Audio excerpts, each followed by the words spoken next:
Magandang umaga po mga kapatid, mga kapanalangin, mga kababayan, saan mang panig ng mundo kayo naroon, anumang oras sa inyong mga lugar. Muli ito po ang inyong kapalingkod kay Cristo, Ray Ortega, nag-aanyaya mula dito sa CLJC, Lumang Bayan, Calapan City, Oriental Mindoro, Philippines, para sa isa na namang pagbubulay sa mga salita ng Diyos. Ang mga salita ng Diyos ay nagbibigay ng karunungan, kalakasang espiritual at kapanatagan sa gitna ng mga problema at maging mga panganib man. Kaya napakabuti pong ito'y ating pag-aralan, pagbulayan, at higit sa lahat pagsikapang isabuhay. Dahil nandoon tinatamasa natin ang kayamanan ng Diyos na espiritual, na siyang nagpapayaman naman sa ating buhay dito sa sanglibutan. So, makibukas po kayo sa akin sa ng inyong mga Biblia sa unang Korinto, Kapitulo 13. Chapter 13 na po tayo ngayong umaga upang atin pong ipagpatuloy ang ating ginagawang pagbubulay.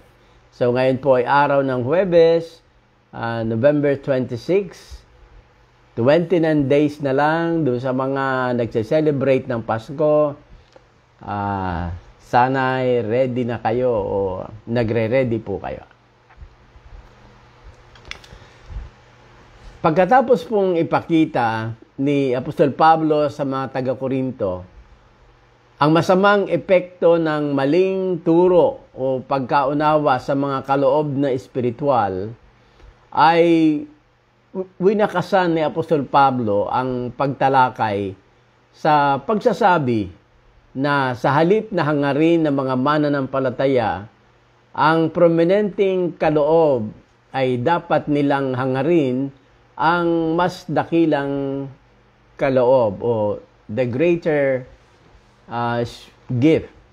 Yan po yung dulo ng ating pag-aaral sa chapter 12 kahapon ng madaling araw.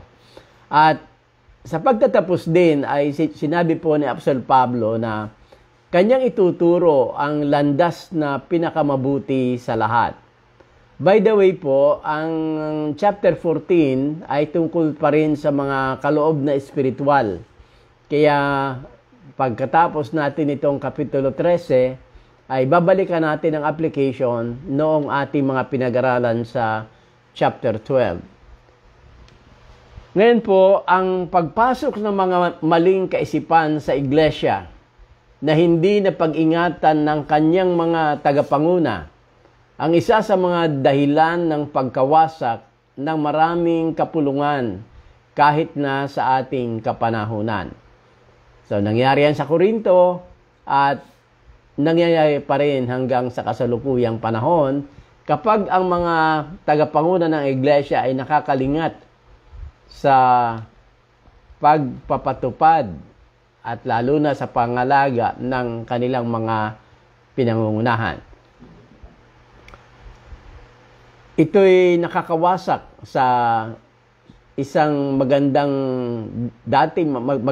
pagsasamahan na nakapulungan, kaya mahalagang nababantayan po. Ang mga espiritual na kaloob ay para sa pagbubuo for the building up ng iglesia.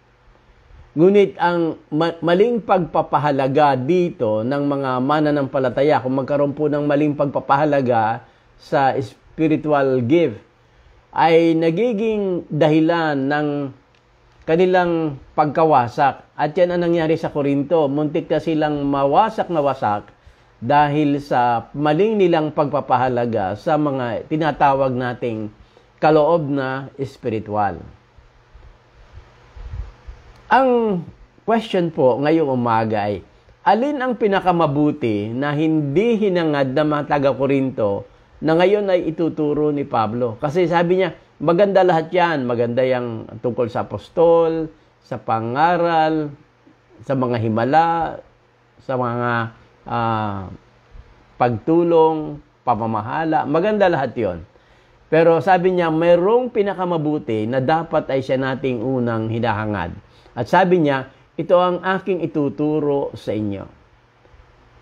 Yan po ang nilalaman ng chapter 13. Simula po tayo mula verse 1. Unang Korinto, Kapitulo 13, talatang 1. Basahin po natin. Makapagsalita man ako sa mga wika ng mga tao at ng mga anghel. Kung wala naman akong pag-ibig, para lamang akong kampanang umaalingaw-ngaw o pompiyang na maingay. Kung ako man ay may kakayahang magsalita ng mensahe mula sa Diyos at umunawa sa lahat ng hiwaga, kung nasa akin man ang lahat ng kaalaman at lahat ng pananampalataya, ano pat nakakapagpalipat ako ng mga bundok, ngunit wala naman akong pag-ibig, wala akong kabuluhan. At kung ipamigay ko man ang lahat ng aking mga ari-arian, at ialay ang aking katawan upang sunugin, ngunit wala naman akong pag-ibig, wala rin akong mapapala. Ang tunog po ng kampana ay walang kahulugan kung basta siya hinahataw. Kung papaluin lang siya o patutunugin lang siya nang hindi marunong magpatunog, halimbawa hindi niya pinag-aralan, ay magiging ingay lamang siya at wala siyang mensaheng maiko-communicate sa mga makakarinig.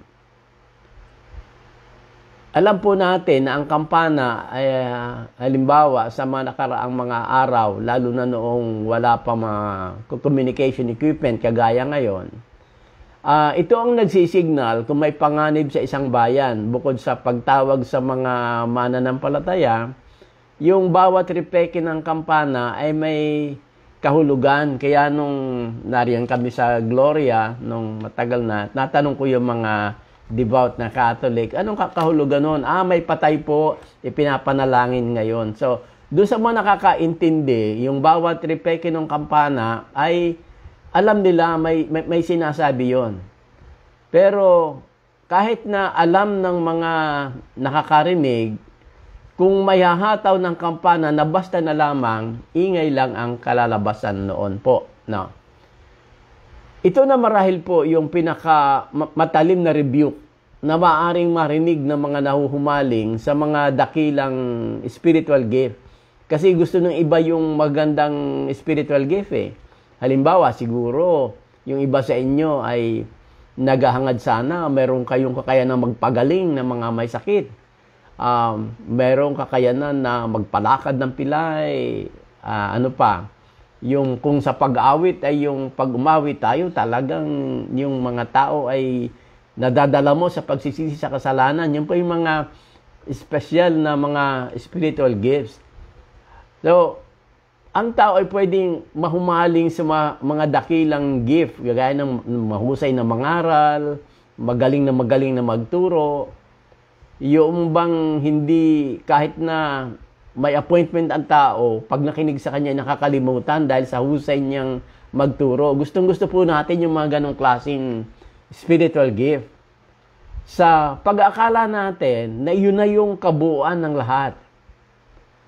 Ang hindi po natin alam, bukod pala sa pagpapatibay sa pundasyon na pinagtayuan ng iglesia o itong pagkakatatag ng iglesia, na siyang ginagawa ng mga espiritual na kaloob na ito, ay higit na mahalaga para sa Diyos na batay din sa Diyos yung pamantayan ng ating paggamit ng kaloob. Hindi lang yung basta mangaral, hindi lang yung basta magpaawit, hindi lang basta mamahala, hindi basta maglingkod, hindi basta magbigay. Mahalaga yun kasi binibuild up nito ang church. Ngunit sa Diyos, mas mahalaga na yung pamantayan ng Diyos ay nangyayari kapag ginagawa mo ang dapat mong ginagawa bilang anak ng Diyos. Ang pamantayan pong yan ang sinusukat o susukatin ng pag-ibig, kagaya ng nabasa natin dito ngayon. Anong ibig sabihin?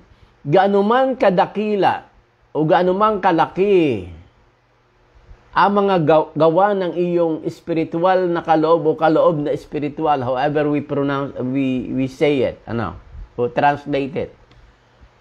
Lahat ay yuyuko sa pamantayan ng pag-ibig. Minsan pa po nating tingnan ang unang Korinto 13, 1 hanggang 3. Babasahin ko muli po at inyong pakinggan, inyong isipin ano talagang sinasabi ni Pablo at ano ang dapat magawa ng mga talatang ito sa atin, sa paraan na tayo ay maglilingkod mula sa araw na ito hanggang sa dumating na tayo ay kuhanin na ng Panginoon. Sabi po niya, makapagsalita man ako sa wika ng mga tao at ng mga anghel. Kung wala naman akong pag-ibig, para lamang akong kampanang umaalingaw-ngaw o pumpiyang nawala na maingay. Ano po ang binabanggit? Sabi, makapagsalita man ako, makapangaral man ako na pinakamahuhusay na pananalita ng tao ay magamit ko at para akong anghel na nagsasalita. Pero sabi niya, kung walang pag-ibig, yung aking pamamahayag, sa Diyos, sabi, para lang akong kampana o pumpiyang na maingay. Kinakalimbang lang nang walang nota, nang walang tamang pukpok. Alam niyo po, kung walang mensahe ang hataw, ingay lang ang maririnig natin sa mga kampana o pompyang. Halimbawa, pag kayo po ay mayroong drum set o mayroong mahusay na drummer doon sa atin sa kapilya, sa mga sambahan o auditorium, at mahusay yung tumutugtog, yung paraan na hinahataw niya yung mga percussions, yung, halimbawa, mula sa drums hanggang sa mga snare, yung cymbals. Ang ganda ng tunog, masarap sa tenga. Pero minsan, siyempre, hindi mo alam ang meaning. Pero maganda ang, hindi siya ingay. Pero kapag ang humahataw ay hindi marunong, talaga namang nakakabingi.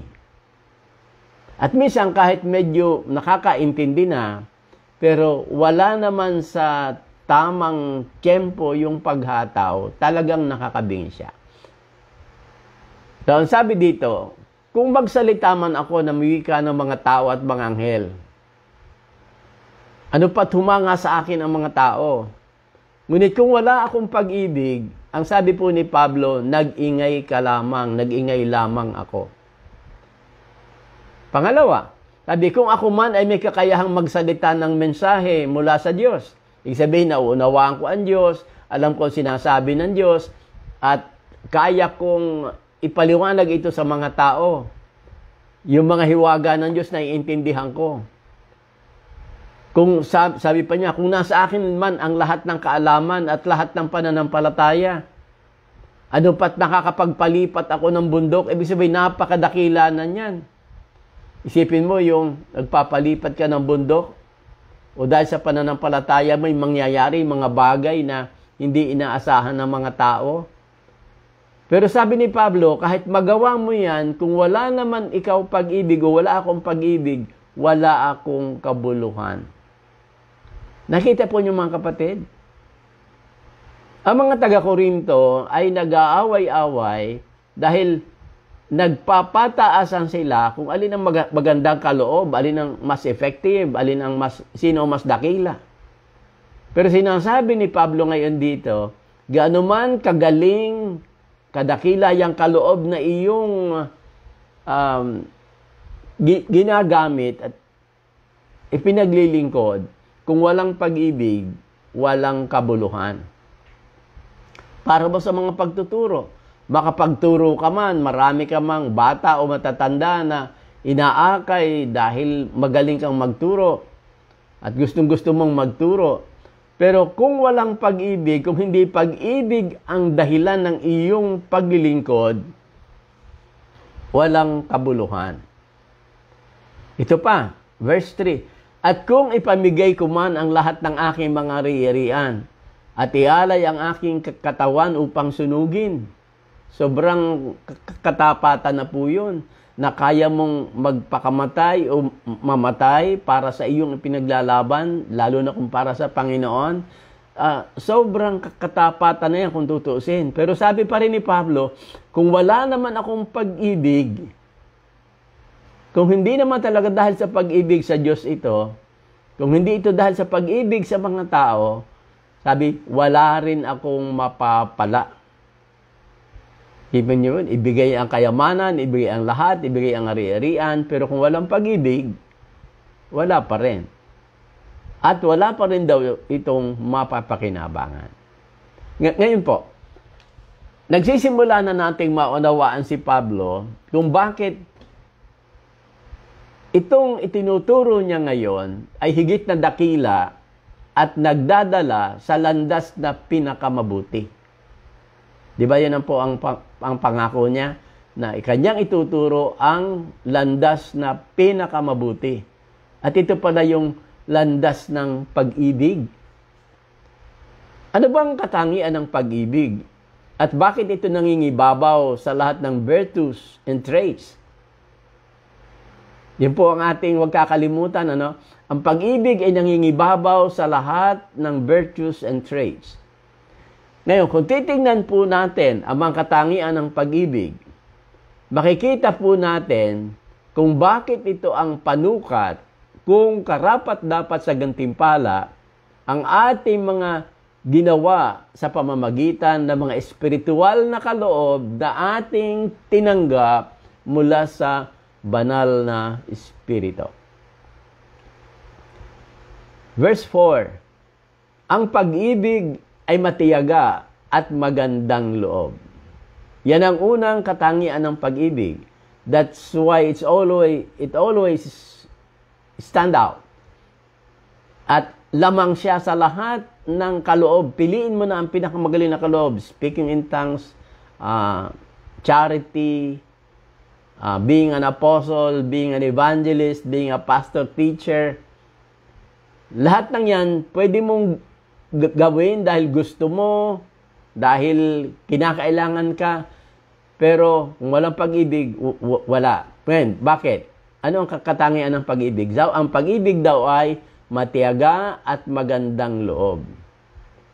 Ibig sabihin po, ang pag-ibig ay hindi sumusuko sa kanyang inilalabang mabuti at palagi siyang magandang loob.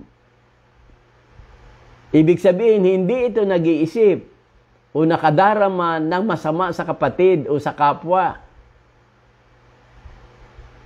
Walang lason o ill feelings na nagahari sa isip o sa puso niya.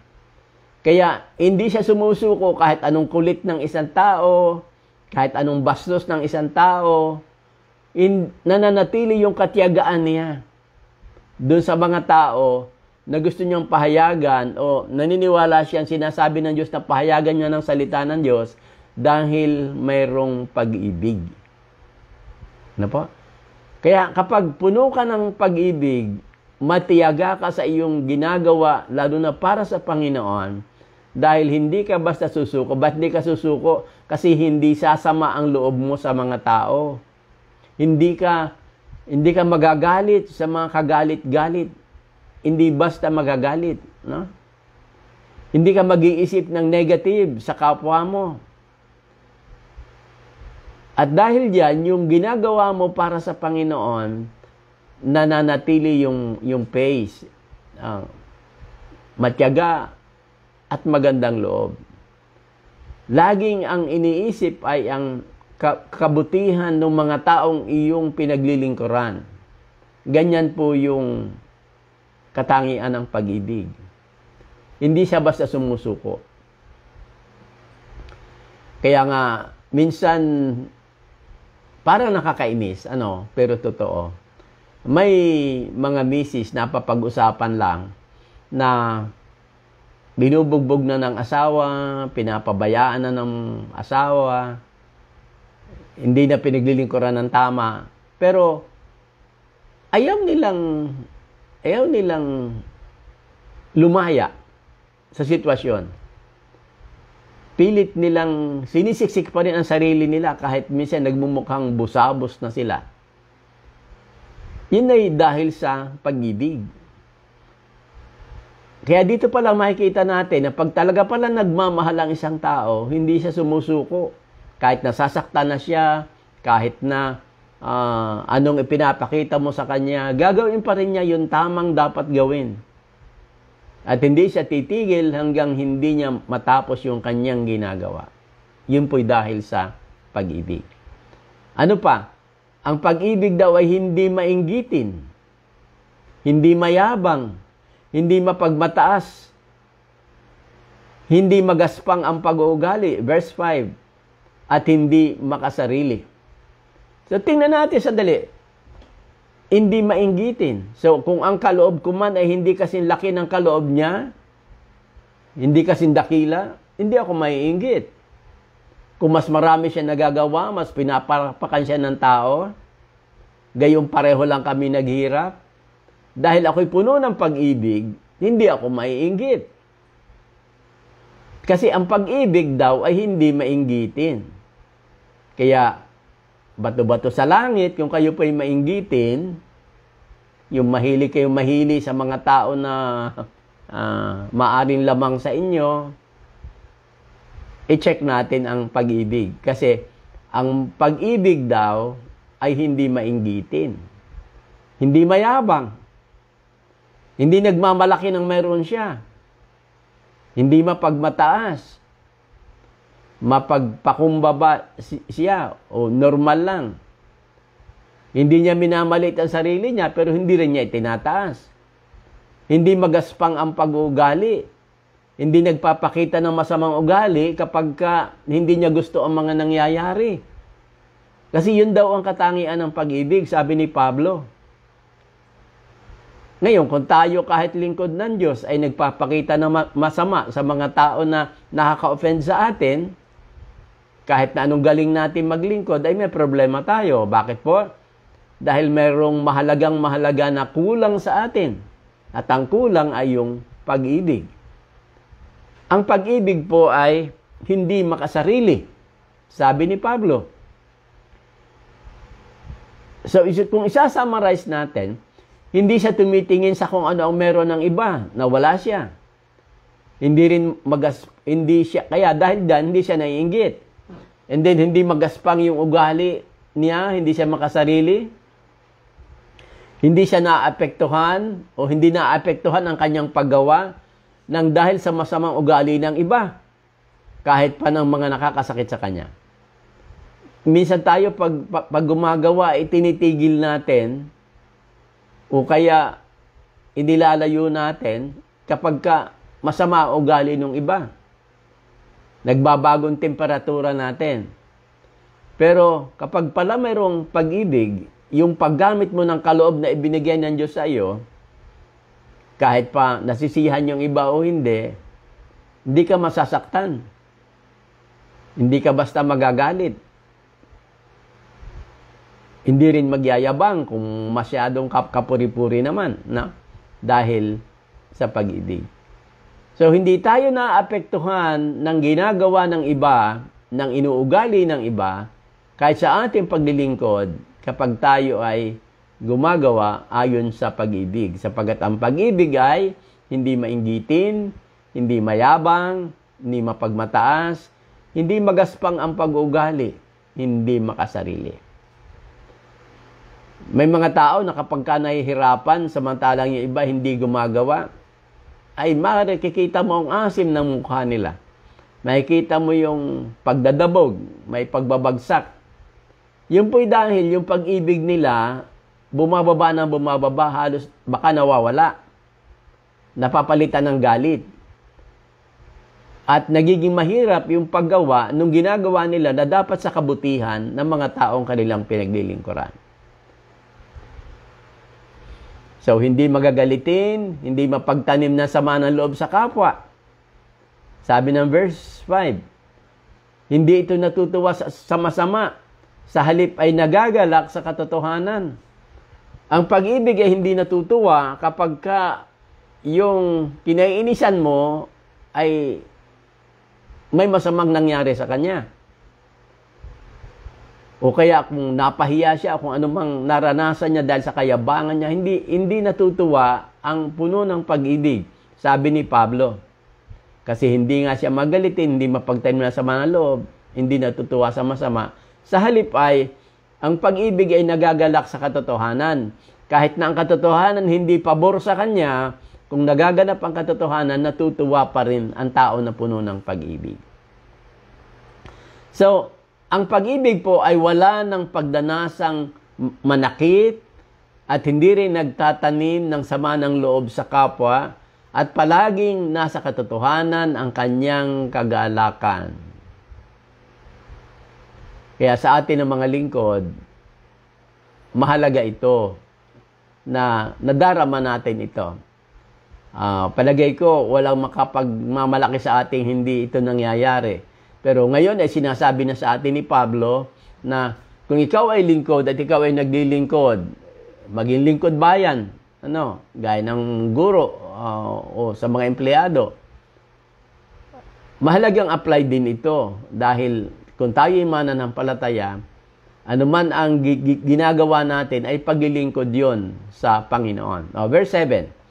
Ang pag-ibig ay matiisin, mapagtiwala, puno ng pag-asa, at nagtitiyaga hanggang wakas. Dahil diyan, mahirap pong talunin ang pag-ibig dahil ito'y matiisin. Nga sabi ko kanina, sinasaktan na, tinitikis na, sinasabihan na ng pangit. Pero ayaw pa rin humiwalay doon sa minamahal niyang asawa. Bakit? Matiisin siya. Ba't siya matiisin? Ba't nagagawa niyang tiisin yung mga pasakit na kanyang nararanasan? Kasi puno siya ng pag-ibig. Ganun pala po. Kaya minsan ang tingin natin sa taong puno ng pag-ibig, baliw, siraulo. Kasi dapat nang magalit, hindi pa nagagalit. Yun ay dahil sa pag-ibig. Ang pag-ibig po, hindi marunong magdahilan. Tayo, pagka ayaw natin puntahan ng isang lugar o kaya ay tayo tinatamad, madali tayong magdahilan. Ba't di ka nakarating? Di ba, schedule natin. Umulan kasi. No? Pero, kung tunay tayong driven ng pag-ibig sa Diyos, walang ulan. Wala dapat makakahadlang sa gawain pupuntahan natin. Hindi natin susukuan ng isang gawain dahil lamang mahirap. Kaya hinahaan ko yung mga kapatid na pwede sanang magaling ang mga profesyon na ginagampanan sa mundo, pero pinipili ang mga maging misyonero sa mga katutubo, naglalakad sa mga bundok. May apo ako isa na naglalakad sa bundok. Bakit niya ginagawa yun? Ay, ang liit naman ng sweldo kung tutuusin. Kung sweldo ang pag-uusapan, halos nga pang ano lang yun, pang maintenance lang niya. Pero bakit ginagawa? Pag-ibig po yun. So, kapag puno ng pag-ibig ang isang tao, hindi po siya marunong magdahilan. Palagi po itong nagbibigay ng isa pang pagkakataon sa kanyang iniibig na humihingi ng pagkakataon pa ulit. Hindi siya sumusuko. Kahit ilang beses pang bumagsak ang isang tao dahil ang pag-ibig ay puno ng pag-asa at matiyaga. So sa atin ng mga nagdidisipulo, kahit ilang beses na bumagsak ang isang tao sa pagkakasala, hanggat siya ay bumabalik at nagpapatulong, kung may pag-ibig tayo, hindi natin susukuan ng isang tao. No?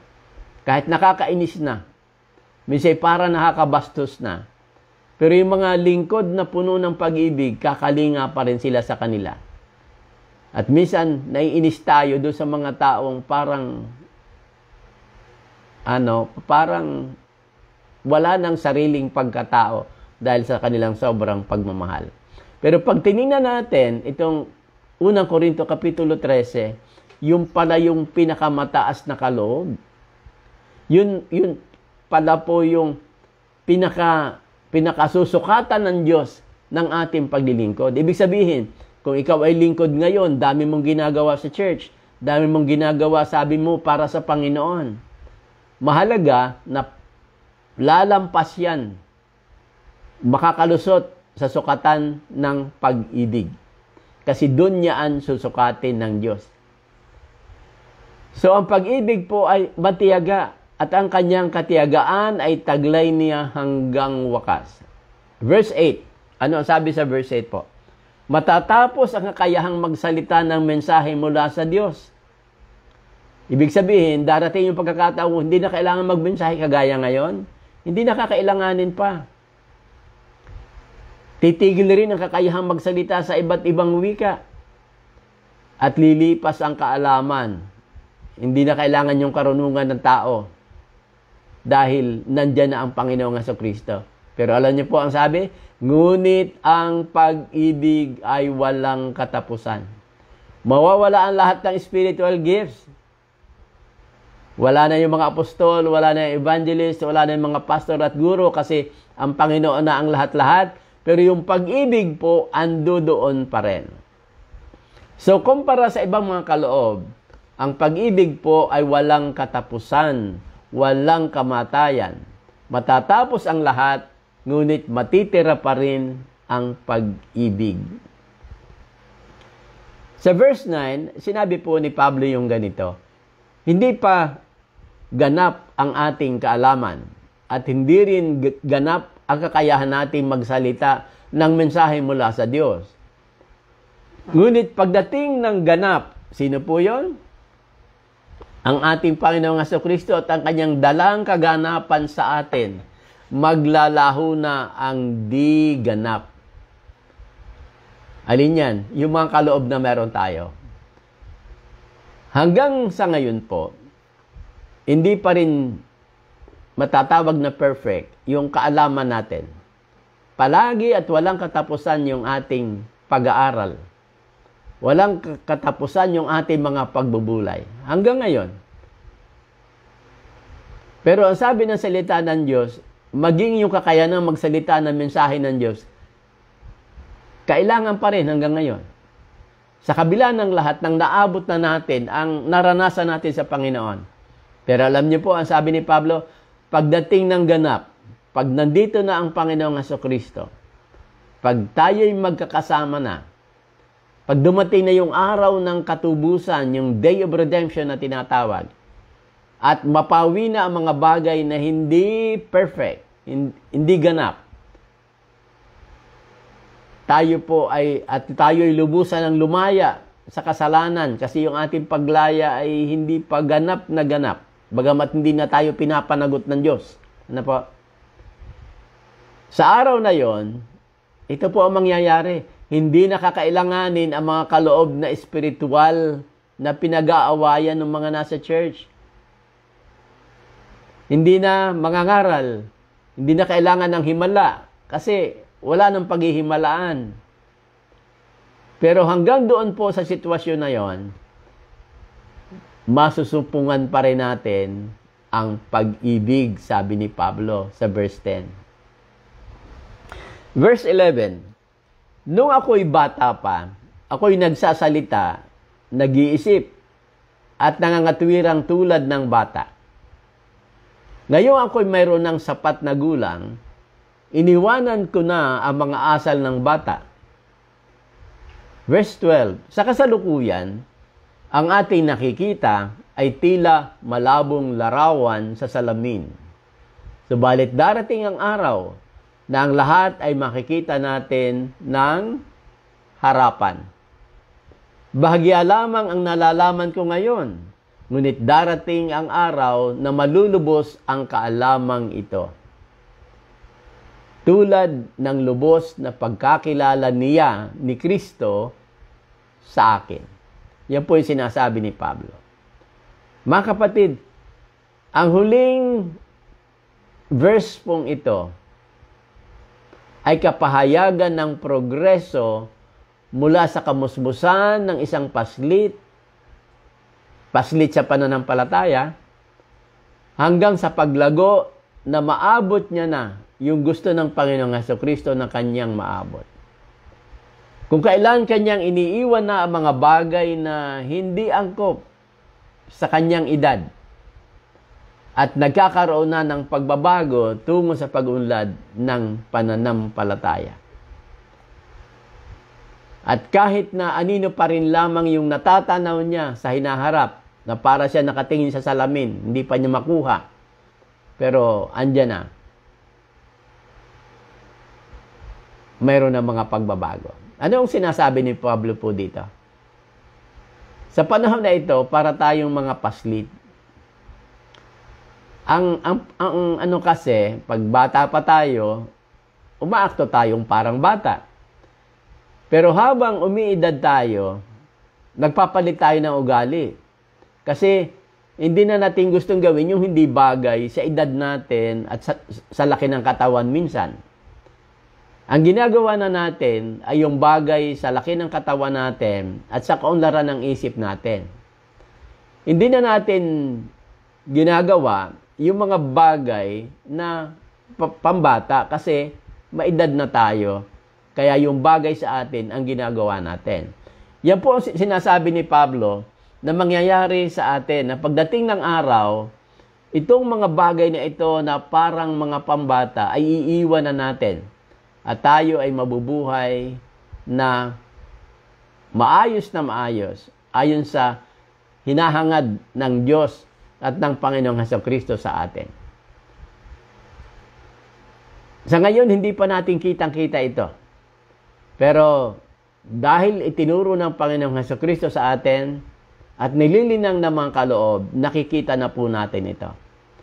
Pero isang araw, pag dumating na ito at hawak na natin, nasa atin na, nararanasan na natin, yung lahat ng ating ginagawa dati, kasama na yung paghawak ng mga kaloob, lilipas lahat.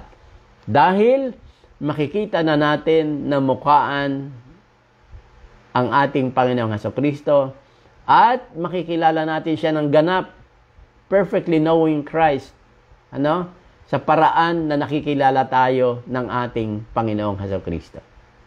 At alam niyo po ang mangyayari? Sa araw na yon ay titigil na yung pagtatalo patungkol sa Kanya.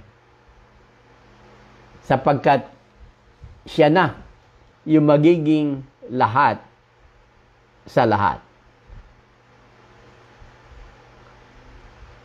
Sa verse 13, ito yung conclusion po ni Paul. Samantala, lipas na yung lahat. Lipas na yung mga kaloob, perfect na ang tao, naganap na ang katubusan, hindi na kailangan ang mga gifts na pinag-aawayan ngayon. Pero ano mangyayari? Verse 13, samantala, nananatili ang tatlong ito. Ang pananampalataya, ang pag-asa, at ang pag-ibig. Ngunit ang pinakadakila sa mga ito ay ang pag-ibig. So, ito po yung sinasabi ni Pablo na hindi mawawala. Kahit pala yung mga spiritual gifts na gustong-gusto natin at ipinaglilingkod natin, mawawala yon. Kaya huwag tayo daw pumokos masyado doon. Lumampas tayo at pumokos tayo sa pag-ibig na gaya ng iniibig ng Diyos sa atin upang yung ating paglilingkod maging higit na makabuluhan. Sasabihin po natin na sa dulo ng ating landas, umunlad man tayo ng umunlad sa karunungan at tumagal man ang mga panahon ng ating paghihintay, masusumpungan nating mananatili ang tatlong bagay na eternal. Ang pananampalataya, ang pag-asa, at ang pag-ibig. Ngunit ang pinakadakila sa mga ito ay ang pag-ibig. Huwag nating hangarin ang mga kaloob na lalo na ang maisakatuparan ang lagi ng mga ito nang hindi kasama ang pag-ibig. Nasundan po niyo ako? Kasi pwedeng hinahangad natin yung mga spiritual gifts na may mapangyari sa loob. Gaya ng gift ng giving, gift ng paglilingkod. Pero kung hindi kasama ang pag-ibig, huwag na nating hangarin yung mga dakilang bagay. O kaya, baka hindi, huwag tayo maghangad ng malaking bagay para sa paglilingkod na hindi kasama ang pag-ibig. Lagi nating isama yung pag-ibig kasi ito magbibigay ng kabuluhan sa ating paglilingkod. Magiging makabuluhan lamang ang ating mga pagpapagal kung kasama nito ang pag-ibig. Pag-ibig sa Diyos at pag-ibig sa mga iniibig ng Diyos. Sa inyo po na nagtuturo ngayon, ano ang motivation ninyo sa paggawa o sa pagsasagawa ng mga spiritual gifts na ibinigay sa iyo ng Diyos? Pag-ibig ba sa Diyos at pag-ibig sa mga tao? Kung hindi, manalangin po tayo at isaayos natin. Kasi sinasabi na ni Pablo sa atin, gaano man kalaki ang iyong mga kaloob, gaano man kadakila ang tingin ng mga tao sa iyong nagagawa, ngunit kung hindi iyan dahil sa pag-ibig sa Diyos at pag-ibig sa mga iniibig ng Diyos, mga tao, mawawalan po yan ng kabuluhan. Magiging makabuluhan lamang ang ating investments na panglangit kung kasama sa atin pong ide-deposito o ilalagak ang pag-ibig. Kumusta ka, kapatid? Sa lahat ng iyong pagsisikap, sa lahat ng iyong paglilingkod, na inaakala mong investment mo sa hinaharap na pangwalang hanggan, sa langit na ating permanenteng tirahan, kasama ba ang pag-ibig? Kung susukatin ba ng Diyos ngayong oras na ito sa pag-ibig ang iyong paglilingkod, papasa kaya? Mga kapatid, maraming salamat sa inyong pagtutok sa ating pagbubulay ngayong umaga at sa patuloy na pananalangin natin para sa mga kapatiran sa iba-ibang lugar sa buong mundo. Tayo po ay dadako sa pananalangin ngayon at muli kagaya ng dati ating papanalangin ang ating bansa, ang ating Pangulo na sana yung kanyang isip ay baguhin ng Panginoon at gawin niyang kagaya na sa mga tunay na mananampalataya. Dahil kahit anong sigaw natin sa Kanya, sa mga bagay na hindi tama, hindi po niya mababago yun, malibang gumawa ang Panginoon mismo sa Kanyang buhay. Panalangin natin ang mga taong dumaranas ng kahirapan, lalo na yung mahirap makabawi dahil sa tindi ng naranasan nila sa nakaraang mga bagyo at baha. Po, yung mga nagkakasakit pa rin ng COVID, bagamat isip ko lang po ito ito'y hindi salita ng doktor, na sa katagalan, pwede po tayong ma-immune. Yung masanay na tayo sa virus at pwedeng hindi na tayo mahawa ng virus na ito. Hindi na siya basta tatalab. Wala pong kaibahan doon sa mga tao na nasanay sa maraming lugar. Yung iba, mapunta lang sa medyo marumi, nagkakasakit na, diarrhea, kung ano-ano. Pero yung bihasa doon, hindi na sila nagkakasakit. So, pwede rin mangyari sa atin ito. At kahit pa walang bakuna, hindi na siya basta aapekto sa atin. Gayon pa man, may mga taong nanganganib pa rin. Kaya isama natin sa panalangin po itong tungkol sa COVID-19. Sama rin po natin sa panalangin ang mga may sakit na hanggang sa ngayon may sakit pa din. Siyempre, ang iba dito may edad na, panalangin pa rin natin sila na yung kalooban ng Diyos ay mangyari. At siyempre, dahil kung mahal natin ang mga tao at mahal natin ang Diyos, hindi naman tayo titigil sa pananalangin para sa kanila.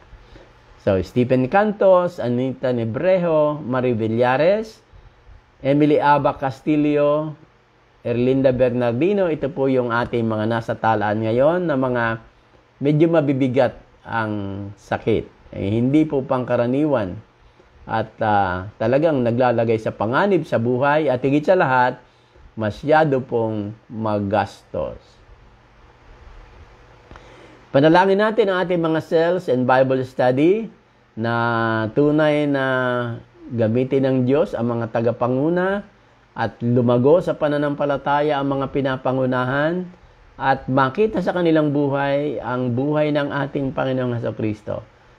Panalangin po natin in the light of what we have studied this morning na tayo ay mapuno ng pag-ibig sa Panginoon at sa ating kapwa. Bagay na minsan ay ang hirap makita, pero hindi imposible dahil kasama natin ang Panginoon at ang Banal na Espiritu ay tumitira sa atin.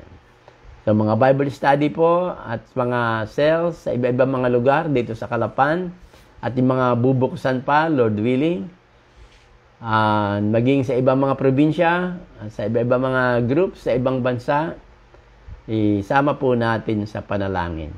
Tayo po'y nagpapasalamat dun sa group sa Macau na nananalangin para sa ating mga gawain at sa mga kasama natin sa pananalangin. Hindi man natin sila kilala, pero tayo po'y nagpapasalamat na sila'y kabalikat sa gawain kahit sa pananalangin sa mga kapatiran sa buong mundo. Ang ating Sunday worship, sama po natin sa panalangin na maging mga tagapagpahayag at ang resulta ng gawain ito sa buhay natin at sa total evangelization ng ating mga lugar at ang mga lugar na kailangan pa nating abutin. Nawa, ang ating focus ay hindi lamang po sa lugar natin, kundi maging sa mga lugar na maaaring kailanganin pa ang ating paglilingkod. Tayo po ay manalangin. Amang Banal, marami pong salamat sa mga kapatirang kasama namin sa pagbubulay ngayong umaga. Salamat sa patuloy niyo pong ginagawa sa kanilang mga buhay. Panginoon, sa liwanag po ng aming mga nabasa sa iyong mga salita ngayong araw na ito, lalo dito sa 1 Corinthians chapter 13, tulungan niyo kami na gawin ang lahat at hangarin na ang lahat ay aming magawa dahil puno kami ng pag-ibig sa iyo at umaapaw din ang pag-ibig na yan patungo sa aming mga kapwa-tao. Kung mayroon pong mga tao nagiging test para sa amin sa panahong ito, naging dahilan para ang aming gawa ay maging mabigat na ipagpatuloy, Panginoon, kami na nanalangin, dagdagan mo ang aming pag-ibig sa iyo at dagdagan mo ang aming pag-ibig sa aming kapwa. Gawin niyo po na every time na kami malalagay sa mga test, lalo na ng tukso ng kaaway, na aming maalala ang sinabi ni Pablo dito sa 1 Corinthians 13, na dapat ginagawa namin ang lahat dahil sa pag-ibig namin sa iyo at sa aming kapwa. Dahil kung ginagawa lamang namin ito dahil gusto namin, dahil sa iba naming mga motibo, wala pong kabuluhan ang lahat. O mawawala ng kabuluhan ang lahat at malulugi kami in the end. Kaya Panginoon, dagdagan niyo yung pag-ibig namin sa iyo at lalo na sa aming kapwa. In Jesus' name, Amen. Muli, thank you very much po mga kapatid. Mag-isang kapatiran natin sa ibang bansa, sa Saudi Arabia. Salamat sa inyong pagtutok ngayong umaga. God bless po.